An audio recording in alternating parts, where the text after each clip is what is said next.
Next question, यदि ए तथा B समान कोटि के सममित अवयव हैं तो ए बी माइनस बी ए एक विषम सममित अवयव होगा, सममित अवयव होगा, शून्य अवयव होगा या तत्समक अवयव होगा। प्यारे बच्चों, सबसे पहली बात तो आपको ये पता करना है कि ये तो आप बता दोगे विषम सममित अवयव है, वहाँ करके नहीं दिखाना, लेकिन पता होना चाहिए कैसे। देखिए, जैसे कि आपको पता है A dash equal to A और B dash equal to B, जब ये कंडीशन होती है तो फिर आप उसको सममित अवयव बोलते हो। क्या बोलते हो? ये सममित की कंडीशन है। मैंने अभी शुरू में कंडीशन आपको बताई। ये सममित अवयव की कंडीशंस हैं। इन्होंने दिया ए बी माइनस बी ए, ये दे रखा है इन्होंने। अगर मैं इसका डैश निकालती हूँ तो ये बन जाएगा ए बी का डैश माइनस बी ए डैश। ठीक है बच्चों, अब आप देखिए, जब हमने, क्योंकि ये प्रॉपर्टी कौन सी है ये भी बता दूं मैं, ए माइनस बी का अगर हम डैश को होल डैश होता है तो वो ए डैश माइनस बी डैश के इक्वल होता है। ठीक है बच्चों, अब हम यहाँ आए, ये जो हमारा ए बी है ये होता है बी डैश ए डैश माइनस जो बी ए होगा वो होगा ए डैश बी डैश। मतलब जब भी कभी ए बी डैश होगा तो वो बी डैश ए डैश, ये सब प्रॉपर्टी है, आपने अवयव का चैप्टर पढ़ा होगा। अब आप क्या करते हो, बी डैश को आपने बी रखा, ए डैश को ए, यहाँ से equal to A minus A B. आप यदि यहाँ से एक माइनस कॉमन ले लें तो ए बी माइनस बी ए बन जाएगा। हम लेके क्या चले थे, हम लेके चले थे क्वेश्चन में A B minus B A, लेकिन क्या सीध हो क्या आया, minus A B minus B A, यानी माइनस आ गया। अगर ये माइनस हो गया तो हमने आपको बताता वो विषम हो जाएगा, विषम सममित अवयव। क्लियर? तो आपने ए पर निशान लगाया। अवयव ए तथा बी एक दूसरे के व्युत्क्रम होंगे, एक दूसरे के व्युत्क्रम होंगे केवल यदि A B equal to B A B equal to B A equal to zero, A B equal to zero, B A equal to I, या A B equal to B A या इक्वल टू आई। ठीक है प्यारे बच्चों, आप एक बात याद रखना, A B equal to B A equal to I. ठीक है, अगर ये कंडीशन है तो बी ए का व्युत्क्रम, इन्वर्स बोलते हैं, कहलाता है, कहलाता है, अगर ये कंडीशन होती है। ठीक है, तो आप सीधी सी बात है डी पर निशान लगा दीजिए, A B equal to B A equal to I. हम जानते हैं कि यदि ए एक एम कोटि का वर्ग अवयव है और बी भी कोई अन्य अवयव है वो भी समान कोटि का है, तो A B equal to B A equal to I, तो बी ए का व्युत्क्रम कहलाएगा, इनवर्स कहलाएगा। नेक्स्ट क्वेश्चन, अब मैं तुम्हें ये एक एक नंबर के छोटे छोटे क्वेश्चन समझा रही हूँ। देखिए, यदि किसी अवयव ए के लिए, यदि किसी अवयव ए के लिए ए डैश इक्वल टू ए हो तो ए का नाम बताइए। भाई अगर ए डैश इक्वल टू ए है तो हमने अभी अभी प्रॉपर्टी में बताया था कि ये सममित अवयव होगा। क्या होगा? ये सममित, यानी ए एक सममित अवयव होगा। अच्छा जी, यदि ए इक्वल टू इतना तो ए डैश बताइए, ए डैश ही ए ट्रांसपोज भी होता है, यानी दोनों एक ही है, इन्वर्स है। आपको क्या करना है, ए डैश निकालने के लिए जो पंक्ति है उनको स्तंभ में और जो स्तंभ है उनको पंक्ति में चेंज करना है। कैसे? ये 5 2 आप ऐसे लिख दीजिए, -3 2। मैंने क्या किया, पंक्ति को ऐसे घुमा दिया, ये क्या बन गया, 5 -3 फिर 2 2। ठीक है, यानी ये ही इसका ए डैश है। नेक्स्ट, यदि ए इक्वल टू 1 2 2 3 तो ए आई 2 का मान ज्ञात कीजिए। ए आई टू इक्वल टू ए की वैल्यू रख लीजिए 1 2 2 3 जो दी हुई है।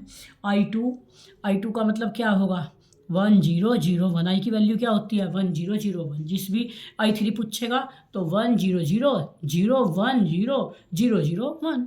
अब आप इसकी मल्टीप्लाई कर दीजिए। मल्टीप्लाई करने का तरीका, 1 की हमने 1 से कर दी। ठीक है, फिर हम क्या करेंगे, पहले 1 की 1 से करते हैं, फिर 2 की 0 में प्लस 0। ठीक है बच्चों, आपको क्या करना है, पहले दोनों का कर लो। 2 की 1 में करी 2, और जब हम 3 की 0 पर करेंगे 0। अब हमने ये तो पहला कॉलम ले लिया, अब दूसरी को लेते हैं। 1 0 0, ठीक है। और जब हम 2 की 1 पे करेंगे +2, फिर 2 0 0 और 3 बन जा 3। मल्टीप्लाई का तरीका यही है, इसकी पंक्ति उठा ली, इसका कॉलम। और अब आप इसको 1 2 2 3, ये क्या आ गया, मल्टीप्लाई करने के बाद अगर ये ए ही आ गया, ये क्या आ गया, ये ए ही आ गया, ठीक है बच्चों। A = 0 1 2 3 और B = 0 0, तो हमें ए भी निकालना है।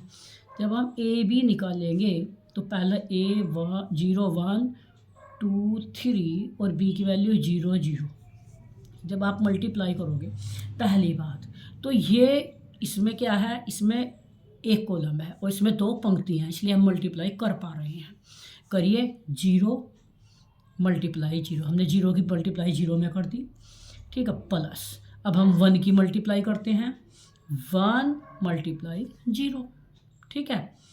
इसके बाद अब हम करते हैं 2 की, 2 × 0 प्लस 3 × 0, और ये क्या आ गया, 0 0 0 0।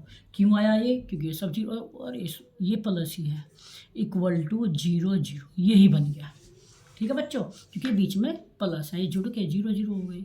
यदि अवयव में 14 अवयव हों तो उसकी संभव कोटियाँ बतानी है। कोटियाँ भाई, उसमें 1 × 14 भी हो सकते हैं, इसका मतलब 1 पंक्ति और 14 कॉलम हो सकते हैं। 14 कॉलम 14 पंक्ति 1 कॉलम भी हो सकता है, 7 पंक्ति 2 कॉलम भी हो सकते हैं, और 2 पंक्ति 7 कॉलम भी हो सकते हैं। और इससे ज़्यादा क्या होगा, और नहीं होगा, ठीक है। अवयव में यदि 14 अवयव है तो उसकी कोटियाँ क्रमशः 2 7 और 7 2 होंगी। अच्छा, ये सोचो, क्या ये भी हो सकता है, क्या ये भी हो सकता है, ये हो सकती है, ये हो सकती है, क्या ये भी हो सकता है। क्या मैं एक ऐसी पंक्ति बना दूं कि उसमें मैं कितने अवयव कर दूं, 14, तो वो उसमें कॉलम 14 बन जाएंगे उसके। और यदि मैं एक कॉलम बना दूं और उसमें 14 अवयव ऐसे लिख दूं तो हो जाएगा ना। आपको लिखना है 7 × 2 2 × 7। नेक्स्ट सरल कीजिए। अब ये जो क्वेश्चन है आपके 2 नंबर के हैं, देखिए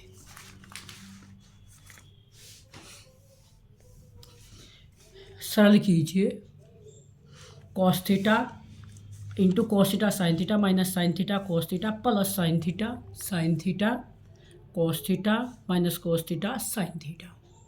प्यारे बच्चों, आपको सिर्फ सरल करना है, मल्टीप्लाई करते जाना है, और मैं मल्टीप्लाई कर रही हूँ। देखिए पहले आप cos के अंदर करो, cos square θ cos θ sin θ minus sin θ cos θ फिर cos स्क्वायर θ प्लस इस साइन की इसमें कर दो, sin square θ minus cos θ sin θ, sign की यहाँ करो sin θ cos θ, और जब साइन की यहाँ करोगे तो sin स्क्वायर θ।